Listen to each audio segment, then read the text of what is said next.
casa de Deus. Porque diz a Bíblia, onde tiver 2 ou 3 reunidos em meu nome, ali eu estou no meio deles. Jesus está aqui. Jesus está aqui nesta noite. Quantos podem sentir a presença de Jesus aqui nesta noite? Louvado seja o nome do Senhor. Nós não estamos aqui num templo santuoso. Nós não estamos aqui entre 1.000, 2.000, 3.000 pessoas ou 4.000 pessoas. Mas eu quero dizer para você que Jesus, ele contempla uma pessoa. Jesus contemplou Pedro. Pedro ganhou 3.000 almas para Jesus. Jesus contemplou a mulher samaritana. A samaritana ganhou Samaria para Jesus. Jesus contempla um, porque um pode ganhar 1.000. Quem é um de Jesus? Vamos glória a Deus, hein? Quando nós encontramos na Bíblia Jesus observando, Jesus observa o coletivo, também Jesus observa o individual. O coletivo ele vê, o individual também Jesus ele começa a contemplar. E quando Jesus vê o individual, ele vê um homem com a mão totalmente mirrada. Ele vê um homem com a mão dura, com os nervos que não se movia e nem se mexia. Jesus começou a observar. Louvado seja o nome do Senhor.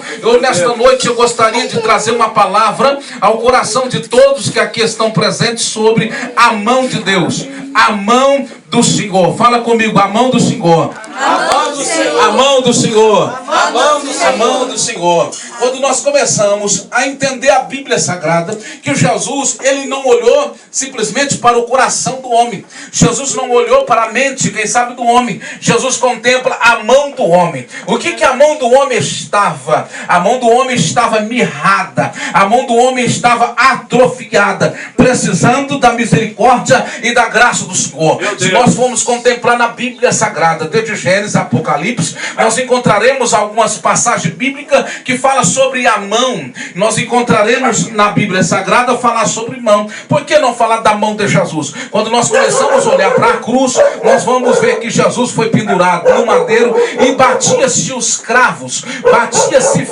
a mão de Jesus, ela ficou totalmente ferida. Fala comigo, a mão de Jesus ferida. Fala comigo, a mão de Jesus, ela foi ferida. Louvado seja o nome do Senhor. Mas não foi o cravo, não foi a cruz que segurou a mão de Jesus. Porque quando tiraram Jesus, passaram-se 3 dias. Jesus ressuscitou, subiu ao Monte das Oliveiras e levantou a sua própria mão. A mão que foi ferida, a mão que foi massacrada, a mão que foi judiada. Ele levanta a sua mão e diz: todo o poder é me dado no céu e também na terra. Todo o poder é me dado no céu e também na terra. Jesus levanta a sua mão e diz: todo o poder é me dado no céu e também na terra. Quando nós começamos a contemplar a mão de Jesus, nós encontraremos a mão de Deus. Quando você vê na Bíblia Sagrada, nos antigos relatos, nos Antigo Testamento, nós encontraremos a mão de Deus. Por exemplo, em Deuteronômio capítulo 6, no versículo 8, nós encontraremos que a mão do Senhor e o braço de Deus é um braço forte. A mão de Deus é uma mão forte. Quantos creem que a mão de Deus é a mão forte? Dão glória a Jesus. Deuteronômio capítulo 6, no versículo de número 8 da palavra de Deus, nós vamos ver a palavra escrita assim: olha, o forte braço estendido te tirei da terra do Egito. Louvado seja o nome do Senhor. Faraó perseguiu o povo de Deus. Faraó prendia o povo de Deus. Estava na escravidão, estava totalmente preso. Mas de repente o Senhor Deus, diz a Bíblia, com mão forte, com mão estendida, foi lá e arrancou o teu povo, tirou o teu povo do sofrimento e arrancou eles de lá e levou para uma terra que Deus prometeu para eles, no meio do deserto, e de repente a terra prometida. Quando nós olhamos na Bíblia Sagrada, em 1 Crônicas capítulo 4, no versículo 10, nós encontraremos um homem. Louvado seja Deus. Quem aqui já ouviu falar da oração de Jabes? Quando já ouviu falar da oração de Jabes aqui? Jabes, quando orou, imediatamente Jabes, ele faz uma oração. Ele começa a orar a Deus, dizer: Deus, que as tuas mãos, ó Deus, ela esteja comigo,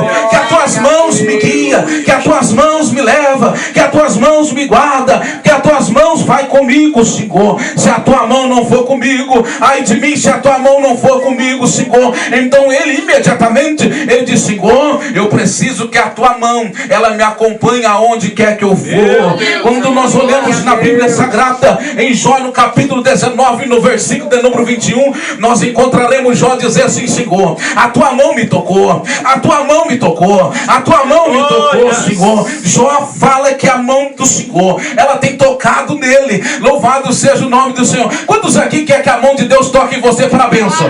Para a bênção. Deus pode tocar na tua vida através da tua mão aqui hoje. Quando nós olhamos na Bíblia Sagrada em Daniel capítulo 6, no versículo de número 5, nós encontraremos o povo lá, irmão Fernando. O povo estava embriagando-se, o povo estava bebendo vinho, o povo estava usando os utensílios da casa do rei, eles estavam usando tudo que era sagrado, mas de repente na festinha deles apareceu uma mão. Fala comigo, apareceu uma mão. Fala comigo, apareceu uma mão na festinha do rei.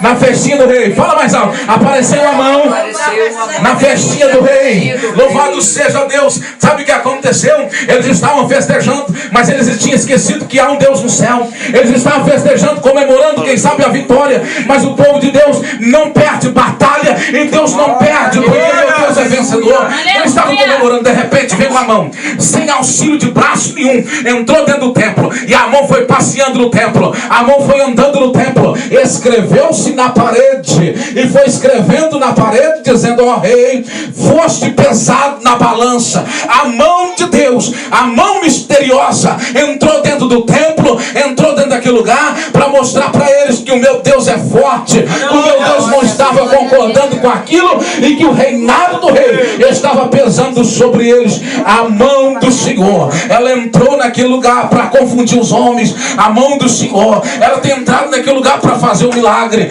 Quando nós olhamos na Bíblia, em Salmos capítulo 19, no versículo 1, nós encontraremos o seguinte versículo da palavra: o céu manifesta a glória do Senhor, mas a tua mão anuncia o firmamento, ou seja, a obra feita através das tuas mãos. Se você olhar para o céu, você pode ver uma estrela, e você pode ver o céu, pode ver as nuvens, pode ver a chuva. Se você olhar para cada um de vós aqui que estão aqui, vocês encontraremos a palavra, a essência da existência de Deus na terra, a criação feita na mão de Deus. Por exemplo, o céu foi formado pela palavra, tudo que há na criação foi feito pela palavra. Haja terra e houve terra, haja luz e houve luz, haja expansão, separação entre as águas e o firmamento, e houve separação entre eles. Mas de repente, quando Deus, no sexto dia,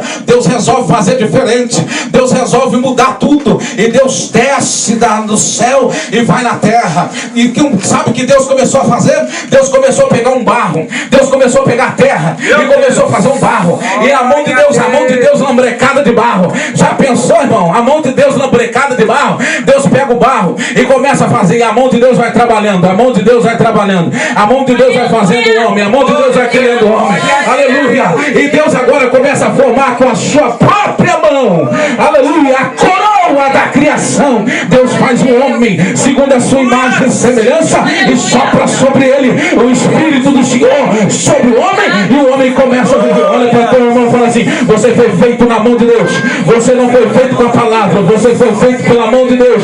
Você é servo, serva de Deus, você é imagem de Deus, você não é pouca coisa, não. Você foi feito por Deus, Deus que te criou, te formou, e você é semelhança do Deus Todo-Poderoso. Quando nós encontramos na Bíblia Sagrada a respeito da mão, nós encontraremos lá em Jeremias capítulo 8: desce lá na casa do oleiro, porque lá eu vou falar contigo, homem. Quando chega lá, sabe quem está lá, irmão Fernando? Um oleiro. O oleiro começa a fazer um vaso. O vaso está na onde? Na mão do oleiro. Ele começa a fazer um vaso, e um vaso se quebra na mão do oleiro, mas ele vai maçando o barro, e vai fazendo dele um vaso novo na presença de Deus. E quando ele termina a sua obra no vaso, o vaso fica lindo e maravilhoso na mão dele. Você é um vaso feito na mão de Deus. Deus vai fazer a tua vida prosperar, crescer, porque você é um vaso na mão do Deus poderoso. Olha para o teu irmão, se você puder, fala assim: você é um vaso na mão dele.